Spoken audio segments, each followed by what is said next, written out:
Hello everyone, এটা নতুন ভিডিওলৈ স্বাগতম জনাইছো। যদি অসম পুলিচৰ এবিইবি নতুবা কামাণ্ডত চাকৰি কৰিবলৈ মন আছে তেতিয়ালে এই ভিডিওটো স্কিপ নকৰাকৈ শেষলৈকে চাব। মই আপোনালোকক কেইটামান খুব ইম্পৰ্টেন্ট কথা ক'বলৈ গৈছো যিকেইটা আপোনালোকে যদি ভালকৈ জানি লয় তেতিয়ালে চাকৰিটো লোৱাত আপোনালোকৰ সুবিধা হ'ব। গতিকে স্কিপ নকৰিব, ভিডিওটো সম্পূৰ্ণকৈ চাব। প্ৰথম কথা হৈছে ৰানিং। একেদিন বৰষুণত আপোনালোকে হয়তো ৰানিং কৰিব পৰা নাই, কিন্তু এটা কথা লক্ষ্য ৰাখিব যে ৰানিংটো আপোনালোকে মিছ নকৰিব। পৰাপক্ষত আপোনালোকে ৰানিংটো মিছ নকৰিব। যিমান পাৰে আপোনালোকে ৰানিংটো ব্ৰেক নকৰাকৈ বা মিছ নকৰাকৈ আপোনালোকে ৰানিংটো কৰিবলৈ চেষ্টা কৰিব।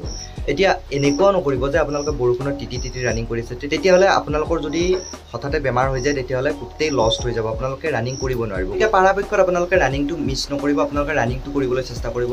আপোনালোকে বৰষুণত কিন্তু তিতি ৰানিং কৰিলে হয়তো বেমাৰ হ'ব পাৰে, গতিকে এইটো লক্ষ্য ৰাখি যাতে বৰষুণতো নিতিতে আৰু আপোনালোকে ৰানিংটো কৰিব পাৰে। আৰু যদি কোনোবা দিনা ৰানিংটো কৰিব নোৱাৰে তেতিয়াহ'লে এটা কথা লক্ষ্য ৰাখিব, আপোনালোকে সেই দিনটো মিছ নকৰিব। এটলিষ্ট এক্সাৰচাইজখিনি হ'লেও আপুনি কৰিব, তেতিয়াহ'লে আপোনালোকৰ বডিটো মানে বহি নাযায়, তো গোটেই আপোনালোকৰ ইনএক্টিভ হৈ নাযায়। এইখিনি কথা লক্ষ্য ৰাখিব। যদি আপোনালোকে ৰানিং কৰিব পৰা নাই সেইদিনা আপুনি যিখিনি ৱাৰ্ম আপ এক্সাৰচাইজ হয় সেইখিনি হ'লেও আপোনালোকে কৰিব। আমাৰ যিটো ইণ্টাৰভিউ আছে সেই ইণ্টাৰভিউটো জুলাই মাহত অনুষ্ঠিত হ'ব নে নহ'ব চাওক।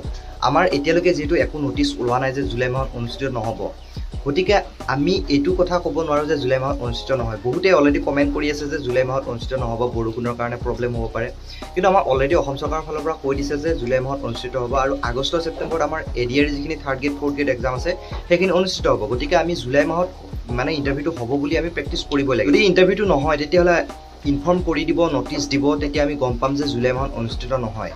কিন্তু এতিয়ালৈকে একো নটিচ অহা নাই যে জুলাই মাহত অনুষ্ঠিত নহ'ব বুলি। গতিকে আমি জুলাই মাহৰ কাৰণে সম্পূৰ্ণ প্ৰস্তুত হৈ থাকিব লাগিব। এতিয়া আপোনালোকে যদি ভাবে যে জুলাই মাহত অনুষ্ঠিত নহ'ব, এতিয়ালৈকে এডমিট দিয়া নাই, সেইটো আপোনালোকৰ কাৰণে ভুল হ'ব। হঠাতে এডমিট দিব, হঠাতে ইণ্টাৰভিউ পাতি দিব, পিছত কি হ'ব আপোনালোকৰ ইণ্টাৰভিউটো বেয়া হৈ যাব। গতিকে সেইটো কোনো কাৰণত নকৰিব। আপোনালোকে ইণ্টাৰভিউটোৰ কাৰণে সম্পূৰ্ণ প্ৰস্তুত হৈ থাকক। আপোনালোকে এইটো নাভাবিব যে ইণ্টাৰভিউটো নহ'ব, গতিকে সম্পূৰ্ণ প্ৰস্তুত হৈ থাকক। নেক্সট হৈছে লং জাম্প। যদি আপোনালোকে এইকেইদিন লং জাম্প কৰিব নোৱাৰে, আপোনালোকৰ ফিল্ডত যিহেতু বোকা হৈ আছে, পানী হৈ আছে, গতিকে যদি লং জাম্প কৰিব নোৱাৰে, লং জাম্পৰ কাৰণে ৱাৰ্ম আপখিনি আপোনালোকে কৰি থাকিব, তেতিয়াহ'লে আপোনালোকৰ পাৱাৰটো ঠিকে থাকিব, আপোনালোকৰ যিখিনি ষ্টেমিনা সেই ষ্টেমিনাখিনি ঠিকে থাকিব। গতিকে এই কথাখিনি লক্ষ্য কৰিব।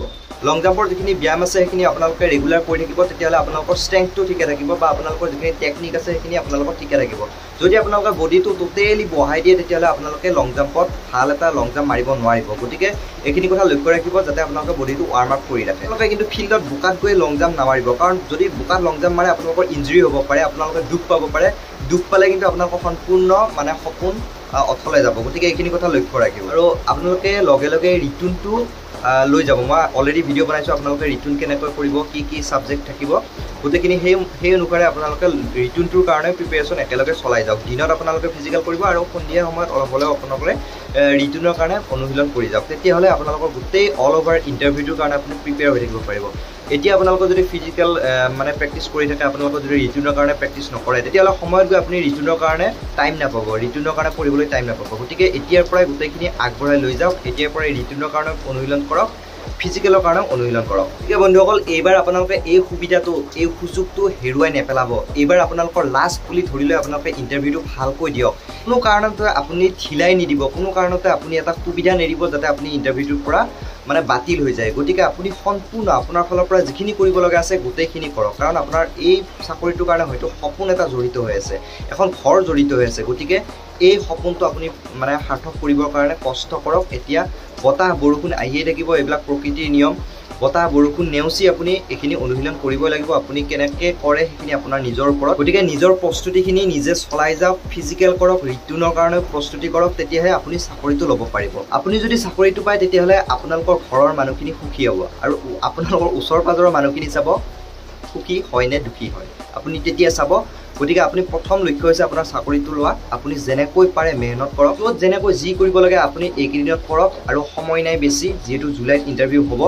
আৰু আপোনালোকে এইটো মনত ভাবি নাথাকিব যে জুলাইত ইণ্টাৰভিউ নহয়, কাৰণ জুলাইত ইণ্টাৰভিউ নহয় বুলি কোনো নটিচ ওলোৱা নাই। যদি নটিচ দি দিয়ে তেতিয়াহ'লে আপোনালোকে গমেই পাই যাব। গতিকে এতিয়া কোনো নটিচ ওলোৱা নাই, আপোনালোকে সেইটো ভাবি নাথাকিব, জুলাইত ইণ্টাৰভিউ নহয় বুলি আপোনালোকে ভাবি নাথাকিব। এতিয়া আপোনালোকে জুলাইৰ কাৰণে প্ৰিপেৰেশ্যন কৰি থাকক। আপোনালোকক সম্পূৰ্ণ নিজৰ মানে 100% দি দিয়ক তেতিয়াহ'লে চাকৰিটো পাব গতিকে আশা কৰিছোঁ ভিডিঅ'টো ভাল পাইছে আপোনালোকে লাইক কৰিব শ্বেয়াৰ কৰিব আপোনালোকৰ বন্ধু বান্ধৱীৰ সৈতে যিসকলে অসম পুলিচত যাব বিচাৰে তেখেতসকললৈ এই ভিডিঅ'টো শ্বেয়াৰ কৰিব মই আজি আপোনালোকক এনেকৈ ভিডিঅ' দিছোঁ আপোনালোকে ভিডিঅ'টো লাইক কৰিব শ্বেয়াৰ কৰিব আৰু যদি এতিয়ালৈকে ছাবস্ক্ৰাইব কৰা নাই তেতিয়াহ'লে চেনেলটো ছাবস্ক্ৰাইব কৰিব কাৰণ বহু সংখ্যক লোকে মোৰ ভিডিঅ'বিলাক চাই আছে কিন্তু ছাবস্ক্ৰাইব কৰা নাই যদি ছাবস্ক্ৰাইব কৰা নাই তেতিয়াহ'লে ছাবস্ক্ৰাইব কৰি ল'ব কাৰণ মই আপোনালোকৰ কাৰণে আগলৈ এনেকুৱা ভিডিঅ' দি থাকিম পুনৰ এটা নতুন ভিডিঅ' লৈ আহিম তেতিয়ালৈকে থেংক ইউ